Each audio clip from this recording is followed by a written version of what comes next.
Olá, tudo bem? Sou a professora Núbia Mello e o tema da aula de hoje é reações de oxirredução, número de oxidação.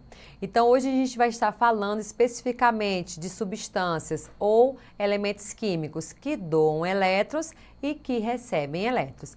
E a gente vai estar falando um pouquinho também das regrinhas, de como que a gente pode determinar o número de oxidação de substâncias, de íons simples, de íons compostos. Ok? Vamos lá, então?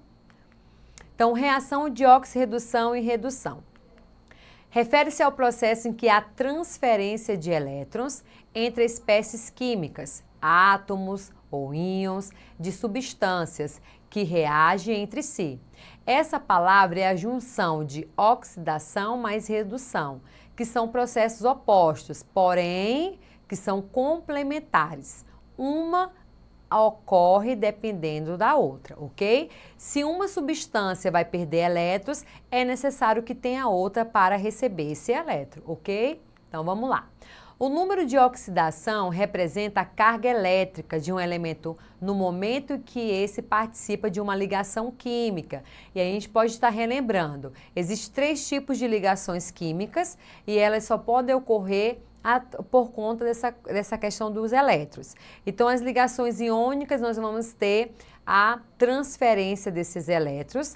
A ligação covalente, nós teremos o compartilhamento de elétrons e as ligações metálicas, bem semelhantes às iônicas. Terá um mar de elétrons livres e, num momento ou outro, esses elétrons são captados pelos metais, ok? Essa condição é relacionada com a eletronegatividade. O que é eletronegatividade? É a tendência de alguns elementos químicos apresentam para receber elétrons. Então, toda vez que a gente falar de eletronegatividade, a gente vai estar falando daqueles elementos ou dos átomos que recebem elétrons. E aí a gente pode estar aqui focando na família 7A, que são a família dos halogênios. Então, na tabela periódica, o elemento químico mais eletronegativo que nós temos é o flúor, ok? Então, aqui, ó, em uma reação de oxirredução, ocorrem mudanças no número do NOx. Então, a gente vai estar falando muito esse termo aqui, NOx. Então, o NOx é a mudança nessa quantidade de elétrons que essas espécies vão apresentar. A oxirredução consiste no processo de oxidação e redução. Então, o que é oxidação? O que significa? Resulta na perda de elétrons. Então, quando perde elétrons, aumenta o NOx. O que é a redução? Resulta no ganho de elétrons. Então, quando tem ganho de elétrons, nós temos a diminuição do NOx. Conforme o elemento recebe ou doa, nós teremos as seguintes denominações. Agente redutor é aquele que sofre oxidação. Agente redutor é aquele que sofre redução. Então, nós teremos oxidação, agente redutor. Redução, agente oxidante, ok? Esquematicamente, nós temos. Então, nós temos aqui uma reta numérica, nós temos aqui do 0, de 1 a 7, o lado positivo, de 1 a menos 7. Então, como que a gente vai estar identificando quem oxidou e quem reduziu? Então, quando a gente tiver oxidação, nós teremos aqui o lado positivo, ok? Quando a gente tiver a redução, iremos para o lado negativo, beleza? E para a gente determinar os NOx dessas substâncias, dessas espécies, a gente precisa conhecer as regras. Então, a gente vai estar vendo aqui nessa aula 8 regrinhas importantes que vocês precisam conhecer para a gente determinar os NOx. Então, a primeira, todo átomo em uma substância simples, o seu NOx é igual a 0. E o que é uma substância simples? É uma substância formada pelo mesmo elemento químico. Segunda regra, todo átomo em um íon simples possui um NOx igual à carga do seu íon. Então, nós temos aqui o K+, Ba2+, F- e N3-. Então, nós temos aqui os cátions, que são positivos, então eles perderam elétrons.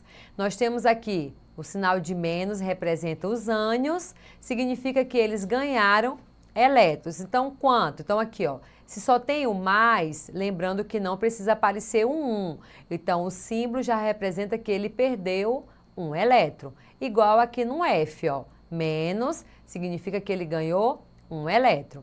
Então, qual vai ser o NOx? Vai ser aquela quantidade de elétrons que ele perdeu ou ganhou. Então, K+, o NOx dele, mais 1. Ba, que é o bário, 2+, o NOx dele, mais 2.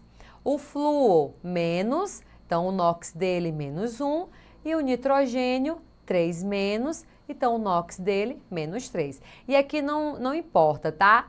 Menos 3 ou 3-, essa ordem não vai influenciar na quantidade de elétrons, tá bom?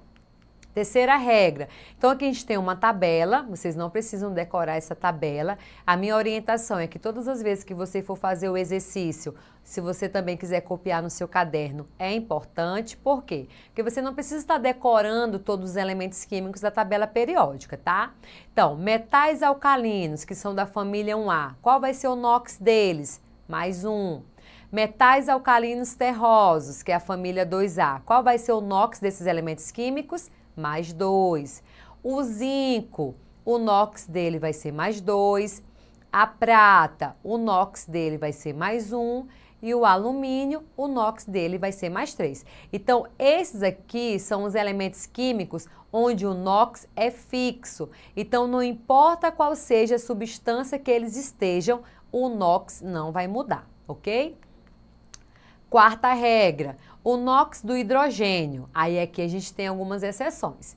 Nas substâncias compostas, o que é uma substância composta? É aquela formada por elementos químicos diferentes. Então, o hidrogênio, o NOx dele vai ser mais 1.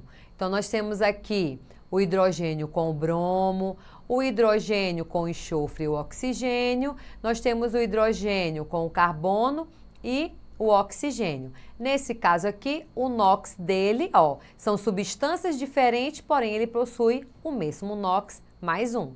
Agora, se ele formar um hidreto metálico, professor, o que é isso? Hidreto de hidrogênio, metálico dos metais. Então, nós temos os metais alcalinos, que são da família 1A, e os metais alcalinos terrosos, que é da família 2A. Quando o hidrogênio estiver ligado a um metal, formando um hidreto metálico, o NOx dele vai se tornar menos 1. Então, nós temos aqui o exemplo do hidrogênio com o sódio, que ele é da família 1A, e nós temos aqui o hidrogênio ligado ao cálcio, que é da família 2A. Tá? Professor, e por que a gente pode perceber aqui, por que muda? Porque o NOx, a gente vai ver lá na frente, ele precisa ser igual a 0. Se o NOx do hidrogênio continuasse mais 1, não iria chegar a 0, porque o NOx do Na é mais 1, o NOx do hidrogênio é menos 1, se a gente fosse fazer aqui, iria cancelar e seria igual a 0, ok? Por isso que muda o NOx do hidrogênio. Quinta regra. O NOx do elemento do oxigênio, na maioria dos seus compostos, é menos 2. Tem uma exceção? Tem sim. Quando ele tiver o fluoreto de oxigênio, o NOx dele vai ser mais 2. E quando ele formar os peróxidos, tá? Que aí o NOx dele vai ser menos 1. Então, essas exceções também você vai estar sempre anotando no seu caderno e estar atento, ok? Então, nós temos aqui o peróxido, temos mais 1 do hidrogênio, menos 1 do oxigênio. Multiplicando pelos seus índices, teremos mais 2 e menos 2. Então, o NOx, a soma vai ser igual a 0. Outro peróxido, que geralmente são esses dois que vocês vão ter contato, nós temos o sódio, lembrando que ele é da família 1A, o NOx é fixo. Oxigênio, como é um peróxido, menos 1. Multiplicando pelos seus índices, 2 vezes mais 1 mais 2, 2 vezes menos 1 menos 2, e o NOx também vai ser igual a 0, ok? Sexta regra, os halogênios são da família 7A, então eles formam compostos binários. O que significa isso? Substância com 2 elementos químicos, eles sempre são os mais eletronegativos, o NOx deles é menos 1.